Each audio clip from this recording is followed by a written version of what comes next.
முதலமைச்சர் எதுவும் பேச மாட்டேங்கிறார். To remain silent in the face of evil is itself evil. எதுக்குடா அவனை தொட்ட? அவன் சுடு தண்ணியிலே கைய விடுவான், உன்னை சும்மாவா விடுவான்?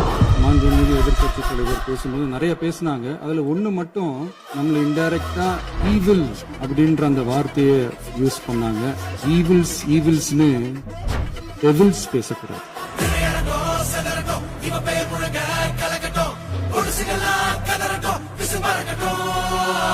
கடந்த 4 நாட்களாக திராவிட முன்னேற்ற கழகம் முதலமைச்சர் ஏன் பேசலன்னு சொல்லிட்டே இருந்தாங்க.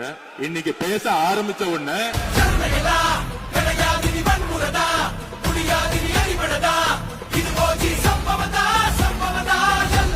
சொல்றேன், மக்கள் பணத்துல இருந்து ஒரு பைசா கூட தொடமாட்டோம், தொடவும் விடமாட்டோம், தொட்டா விடமாட்டோம், இதுக்கு முன்னாடி தொட்டவங்களையும் விடமாட்டோம்.